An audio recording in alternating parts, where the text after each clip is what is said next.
સુરતમાં ચૂંટણી પ્રચાર તેજ થયો હોય તેમ કેન્દ્રીય જળશક્તિ મંત્રી સી.આર. પાટીલે અલગ અલગ વોર્ડમાં જઈ ચાય પે ચર્ચા સાથે પ્રચાર કર્યો છે.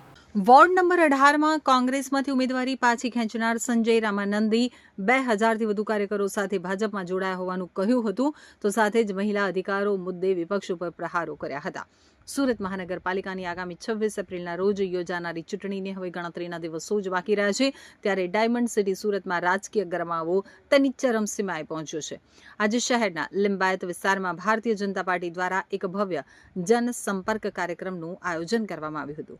આ કાર્યક્રમમાં કેન્દ્રીય મંત્રી અને પ્રદેશ પ્રમુખ સી.આર. પાટીલે હાજરી આપી અને ચૂંટણી પ્રચાર કર્યો હતો, તો વિરોધ પક્ષોના સુપડા સાફ કરી દેવાનો હુંકાર કર્યો હતો. ચૂંટણી પ્રચારના ભાગરૂપે સી.આર. પાટીલે સૌપ્રથમ લિંબાયત વિસ્તારના વોર્ડ નંબર 25માં સ્થાનિક કાર્યકર્તાઓ અને નાગરિકો સાથે ચાય પે ચર્ચા કાર્યક્રમમાં ભાગ લીધો હતો. એક સામાન્ય નાગરિકની જેમ ચાની ચુસ્કી લેતા પાટીલે બુથ લેવલના કાર્યકર્તાઓ સાથે સીધો સંવાદ સાધ્યો હતો. આ કાર્યક્રમનું સૌથી મોટું આકર્ષણ પક્ષ પલટો રહ્યો હતો. સંજયનગર સર્કલ ખાતે સી.આર. પાટીલની હાજરીમાં લિંબાયત વિસ્તારના કોંગ્રેસના 2000થી વધુ કાર્યકરોએ ભાજપનો ખેસ ધારણ કર્યો હતો, જેમાં થોડા સમય પહેલા વોર્ડ નંબર 18માં કોંગ્રેસમાંથી ટિકિટ મેળવનાર સંજય રામાનંદીએ પોતાનું ફોર્મ પરત ખેંચ્યું હતું અને પછી આજે તેઓ ભાજપમાં જોડાયા હતા. કેન્દ્રીય જળશક્તિ મંત્રી સી.આર. પાટીલે જણાવ્યું હતું કે પ્રધાનમંત્રી નરેન્દ્ર મોદી સાહેબે મહિલાઓને અધિકાર પ્રાપ્ત થાય તે માટે દિલથી પ્રમાણિકતા સાથે જે પ્રયત્ન કર્યા હતા, એવું લાગતું હતું કે તેનું ફળ પ્રાપ્ત થશે અને મહિલાઓને અધિકાર પ્રાપ્ત થશે. माननीय प्रधानमंत्री श्री नरेंद्र मोदी साहब ने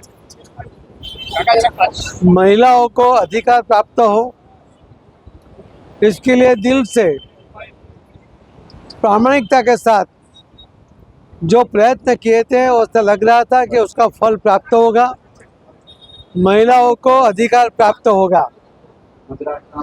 मगर हम देख रहे हैं कि जिस तरह से माननीय प्रधानमंत्री श्री नरेंद्र मोदी साहब जब गुजरात में मुख्यमंत्री थे, जब भी उन्होंने स्थानिक स्वराज्य के अंदर भी 50% महिलाओं को अधिकार दिया हुआ था, और उसके कारण आज आप देख रहे होंगे कि स्थानिक स्वराज्य के इलेक्शन में जब 10,000 कैंडिडेट इलेक्शन लड़ रहे हैं, तो उसमें से करीब 5,000 से ज़्यादा महिला ये इलेक्शन लड़ रहे हैं. ये मौका महिलाओं को जो गुजरात में मिला, ये माननीय प्रधानमंत्री श्री नरेंद्र मोदी साहब के उस टाइम की जो उनकी मेहनत थी, उनकी जो लगन थी, उनकी जो इच्छा शक्ति थी, उसके कारण मिला. इस बार भी हमने देखा कि माननीय प्रधानमंत्री मोदी साहब ने विशेष रूप से विशेष सत्र बुलाकर महिलाओं को अधिकार देने की कोशिश की. किसी को भी असंतोष ना हो, इसके लिए उन्होंने करीब जो सीटें बढ़ाई, 273 सीटें बढ़ाई, उसके कारण किसी को भी अन्याय नहीं होगा, उसकी भी चिंता की.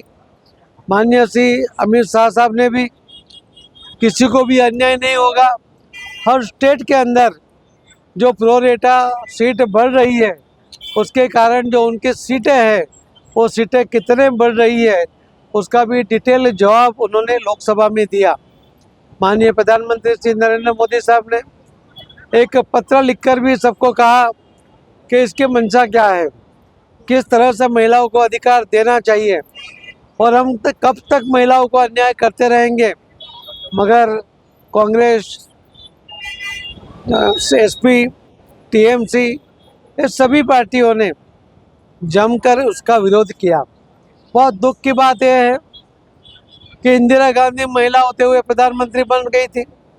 उनकी बहू सोनिया गांधी की बेटी प्रियंका, यानी राहुल गांधी के माँ और बहन दोनों ये सांसद है.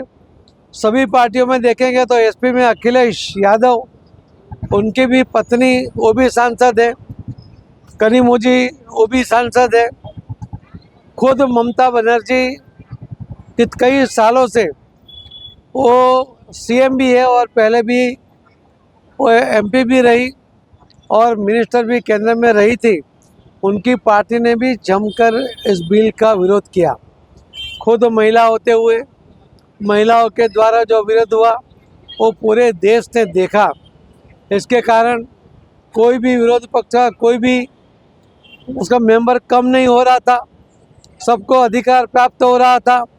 मगर हर बार की तरह इस बिल को भी गिराकर जो खुशी उन्होंने व्यक्त की, जिस तरह से उन्होंने आवाज़ें निकाली, जिस तरह से उन्होंने वहाँ टेबल थपथपाया और अपनी खुशी व्यक्त की, तो महिलाओं का अधिकार छीनकर उन्होंने जो खुशी व्यक्त की वो पूरे देश की महिलाओं ने, बहनों ने, माँओं ने देखी है। उनको ये जरूर याद रहेगा कि उनको मिलने वाला अधिकार जो माननीय प्रधानमंत्री श्री नरेंद्र मोदी साहब ने पूरी कोशिश करके ये बिल लाए थे, उसको गिराकर खुश होने वाले इन लोगों ने महिलाओं को बहुत बड़ा नुकसान किया है। ये देश की महिला उन्हें कभी भी माफ़ नहीं करेगी। और आज उनकी जो स्थिति है कि इस बार कई बार जो कांग्रेस उनका सूर्य जिस तरह से कोई भी कैंडिडेट खड़ा हो तो जीत जाता था, आज वो 44 पे आ गए थे। अभी कुछ सीटें उनके 99 हुई है, मगर आने वाले दिनों में इनकी पार्टी का अस्त हो जाएगा, ये बिल्कुल तय है। महिला शक्ति जागरूक हो गई है, उनके अधिकार को रोकने वाली पार्टियों को वो पूरा जवाब देगी, ये मुझे भी पूरा विश्वास है। और माननीय प्रधानमंत्री मोदी साहब ने भी कहा है कि महिलाओं को अधिकार दिलाना ये मेरा जन्मसिद्ध अधिकार है, मैं वो अधिकार दिला के रहूँगा। मैं उसके लिए जो भी लड़ना पड़ेगा तो लड़ूंगा, मैं हार मानने वाला नहीं हूँ। यही बताता है कि माननीय प्रधानमंत्री श्री नरेंद्र मोदी साहब का जो कमिटमेंट है और ज़बरदस्त कमिटमेंट, वो महिलाओं को अधिकार प्राप्त करने के लिए वो जरूर सफल होंगे और महिलाओं को अधिकार प्राप्त होगा। मगर जिन्होंने अभी अडिंगा जमाया है, बार बार महिलाओं के अधिकार को प्राप्त करने से रोका है, उनको इस बार जो देश में महिलाओं में जागृति आई है वो कहीं उनको कभी भी माफ़ नहीं करेगी। ये मैं यही आपके माध्यम से पूरे देश के बहनों को भी और सभी लोगों को भी बताना चाहता हूँ। आप सबका बहुत बहुत धन्यवाद।